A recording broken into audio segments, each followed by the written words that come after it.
جناب آپ کے سامنے ایک ہستی کا ذکر کرتا ہوں، پیر طریقت مبلغ اسلام اور مرکزی نائب امیر جماعت اہل سنت پاکستان جناب ڈاکٹر پیر فضیل ایاز قاسمی صاحب مدث اللہ العالیہ والی موڑا شریف، اب ان کے خطاب سے آپ اپنے دلوں کو منور فرمائیں گے، اور میں یہاں یہ گزارش کروں، میں ان کو شکریہ ادا کرتا ہوں کہ اتنی طبیعت ناساز ہونے کے باوجود بھی وہ نفس نفیس وہ تشریف لائے یہاں اسٹوڈیو میں اور ہم پہ بڑا احسان فرمایا، اور انشاءاللہ العزیز اپنے خطاب سے ہمیں ہمارے دلوں کو وہ منور فرمائیں گے۔ تو میں خوش آمدید بھی کہتا ہوں اس پروگرام میں ان کو، اور جناب تشریف لاتے ہیں جناب پیر طریقت پیر فضیل ایاز قاسمی صاحب مدث اللہ العالیہ والی موڑا شریف۔ نحمدہ ونصلی علی رسولہ الکریم، اما بعد فاعوذ باللہ من الشیطان الرجیم، بسم اللہ الرحمن الرحیم، ان اللہ وملائکتہ یصلون علی النبی یا ایہا الذین آمنوا صلوا علیہ وسلموا تسلیما، الصلاۃ والسلام علیک یا سیدی یا رسول اللہ وعلی آلک یا صحابہ یا سیدی یا حبیب اللہ۔ برادران اسلام، شدیان دین متین، شمع رسالت کے پروانوں، السلام علیکم ورحمۃ اللہ وبرکاتہ۔ وعلیکم السلام ورحمۃ اللہ وبرکاتہ۔ تمام حمد و ثنا، تمام عبادات اس ذات کے نام جو اس کائنات کے ذرے سے لے کر عرش کی بلندیوں تک ہر شے کا خالق و مالک ہے، الحمدللہ، جو رحمان ہے، جو رحیم ہے، جو غفور ہے، جو کریم ہے۔ سبحان اللہ۔ درود و سلام بے حد لامحدود اس ذات کے نام جو وجہ تخلیق کائنات ہے، جو وجہ پاسبان آدمیت ہے، جو آواز رحمانیت ہے، جو نور الہیت ہے۔ سبحان اللہ۔ حضرات گرامی قدر، میرے لیے یہ لمحات انتہائی بابرکت ہیں کہ رمضان المبارک کے آخری دن جمعۃ الوداع، یہ لمحات اس دیار غیر میں ہم سب مل بیٹھ کر راجہ صاحب کی معیت میں آج سرکار کی حضور اپنی عقیدتوں کا اظہار کر رہے ہیں، یہی لمحات ہمارے لیے نجات کا باعث بنے گے، اور یہ میرے دوستوں اس نبی رحمت کی بارگاہ میں اپنی عقیدتوں کا اظہار کر رہے ہیں جس کی خاطر رب کائنات نے تمام انبیاء کو نبوتیں عطا فرمائی ہیں، سبحان اللہ، جس کی خاطر اس کائنات کو سجایا ہے، اور رب کائنات بھی اس نبی رحمت کے ذکر میں شامل ہوتا ہے، اور شان سمدیت کا مالک ہو کر بھی ذکر رسول کا اہتمام کرتا ہے۔ یہ میرے آقا کی شان اور عظمت کے حوالے سے سب سے بڑی دلیل ہے۔ قرآن عظیم کو اٹھا کر دیکھیں، جو کائنات کا خالق ہے، جو رحمان ہے، جو رحیم ہے، جو ہمارے ظاہر کو بھی جانتا ہے، ہمارے باطن کو بھی جانتا ہے، جو عبادت سے بھی پاک ہے، جو حجت سے بھی پاک ہے، جو ہے ہر چیز سے، ہر کائنات کی ہر چیز اس کی محتاج ہے، ساری کائنات کا ہر ذرہ اس کا محتاج ہے، انبیاء بھی اس کے محتاج، اولیاء بھی اس کے محتاج۔ اتنی بڑی شان والا رحمان جو ہے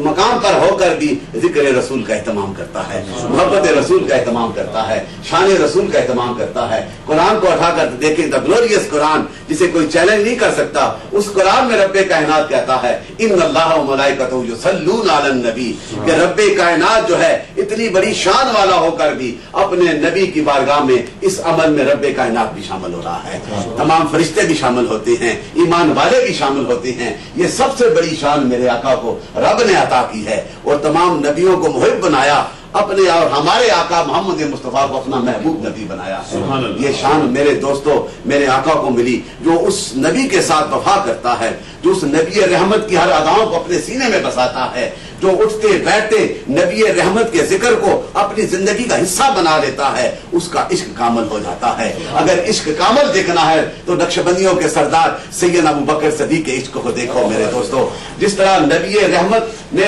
رب نے انہیں شان عطا کی، اسی طرح ان کے غلاموں نے بھی اپنے آقا کے ساتھ محبت کا اظہار کیا ہے، اور نبی بھی جو ہے عظمتوں والا ہے، سید المرسلین ہے، کائنات کے لیے رحمت بن کر آیا نبی۔ وہ شان والا نبی اپنے نور کی آنکھوں سے سید ابو بکر صدیق کے چہرے پاک کو دیکھ کر فرماتے ہیں اے ابو بکر تو میری طرح ہے، تو میری طرح ہے۔ جب دیکھا تو دیکھنے والا بھی نور والا تھا، اور جو دیکھ رہا ہے، جو سرکار کا غلام ہے، وہ بھی نور کے ساتھ نسبت رکھنے والا ہے۔ تو سیدنا ابو بکر صدیق کہتے ہیں انہوں نے یہ انعام ملا، لیکن جب انہوں نے کہا یا رسول اللہ کہ میں تو آپ کے پاؤں کے برابر جو مٹی لگی ہے، جو دھول لگی ہے، میں اس کے برابر بھی نہیں ہوں۔ اگر کوئی مثل ہوتا تو ابو بکر ہوتا۔ یہ میرے نبی کی شان ہے، عظمت والی شان۔ اور اس نبی رحمت کے حوالے سے اس مختصر سے وقت میں میرے دوستوں وقت کی کمی ہوتی ہے، لیکن میرے آقا کی شان اگر بیان کی جائے، یہ ایاز کی زندگی کیا، یہ زندگی بھی ختم ہو جائے گی، خدا کی قسم میرے نبی کی شان نہ ختم ہوگی۔ یہ ہم خوش قسمت ہیں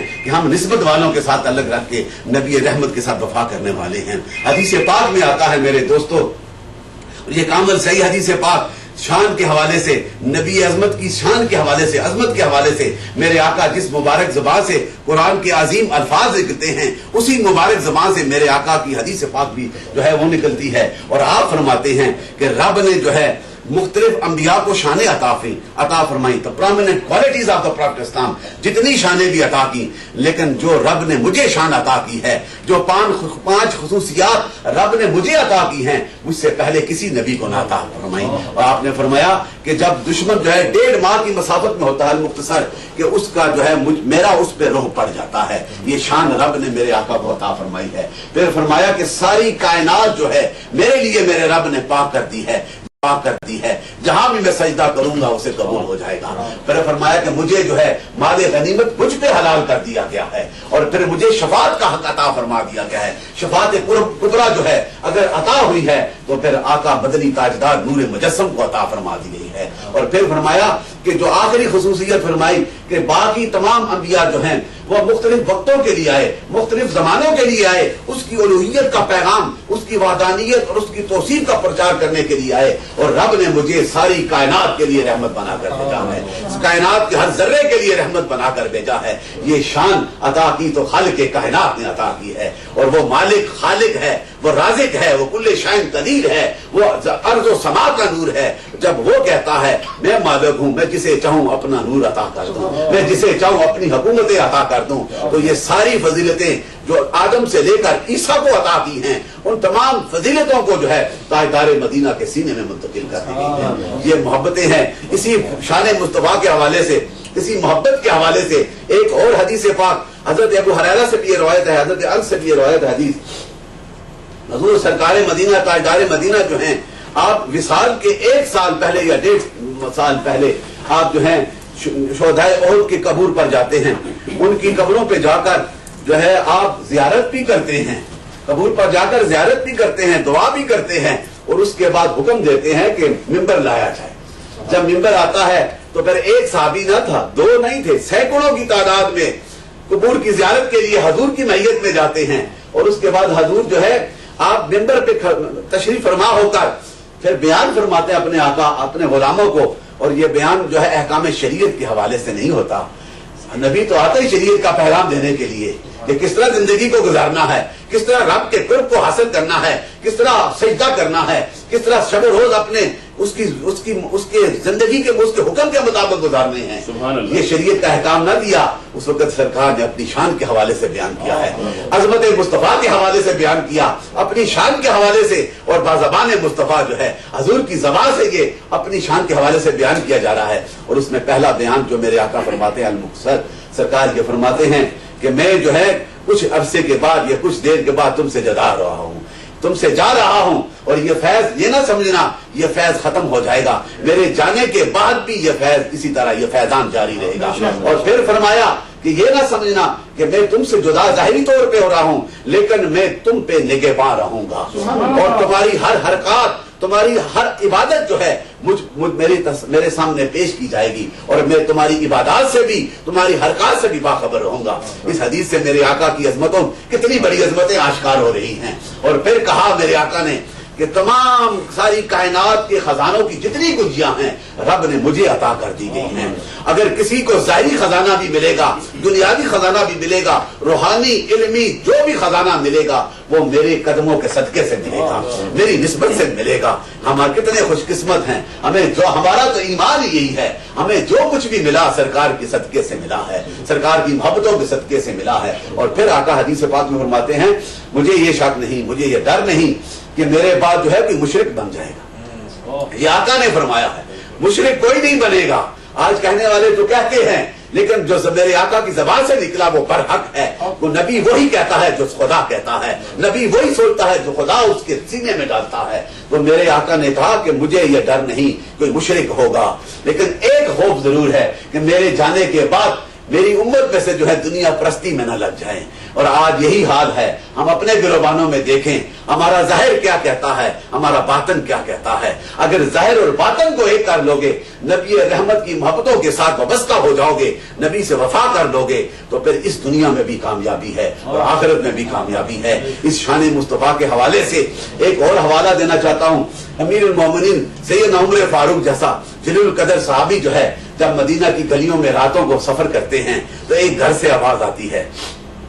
ایک بڑھیا جو ہے وہ اشعار, عربی کے اشعار, اس میں میرے آقا کی جو ہے مدح سرائی کر رہی ہے. سرکار کی بارگاہ میں سرکار مدینہ, تاجدار مدینہ کی عظمتوں کے حوالے سے ذکر کر رہی ہے. اور اس کا ایک شعر یہ جب وہ پڑھتی ہے کہ میں اے مولا کریم تیری بارگاہ میں یہ دعا کرتی ہوں میدان محشر میں بھی مجھے آقا مدنی تاجدار کی میت نصیب ہو جائے, سرکار کی غلامی نصیب ہو جائے. جب یہ اشعار پڑھتی ہے تو امیر المومنین جو ہیں, میرے نبی کا وہ سچا غلام سیدنا عمر فاروق جو ہیں, اس کے دروازے کو دستک دیتے ہیں. جب دروازے کو دستک دی تو اس نے پوچھا کون, تو کہا امیر المومنین عمر ہے. تو اس نے کہا اس رات کے وقت میں یہاں پہ کیا؟ انہوں نے کہا کہ جو تو اشعار پڑھ رہی تھی میں مجبور ہو گیا کہ تیرے دروازے کا جو ہے اس پہ دستک دوں اور تجھ سے جا کر ملوں, اور یہ کہوں کہ جو اشعار تو پڑھ رہی ہے وہ دوبارہ پڑھ. جب وہ دوبارہ اشعار پڑھے تو جب یہ بات آئی اس شعر میں کہ مجھے یہ سعادت حاصل ہو جائے کہ میدان محشر میں آپ کی میت ہو جائے, تو کہا عمر فاروق نے اس شعر میں میرا نام بھی لکھ دینا کہ سرکار کی غلامی میں, سرکار کی میت میں اس عمر کو بھی یہ موقع مل جائے. میرے دوستو, یہ سرکار کی غلامی کے صدقے انعام ملتا ہے. آقا مدنی تاجدار کی ہمیں غلامی نصیب فرمائے. اس مادیت کے دور میں اس کینیڈا کی سرزمین پر بھی مولا کریم ہمیں اپنے آقا سے سچی محبت کرنے کی توفیق عطا فرمائے. اور جس کے دل میں سچی محبت ہوگی وہ نور والا آقا گنبد خضرا میں بھی بیٹھ کر, میرا یہ ایمان ہے, کائنات کے ہر ذرے کا مشاہدہ کر رہا ہے. اور جب ہم یہاں پہ بیٹھ کر اس محفل کو سجائیں گے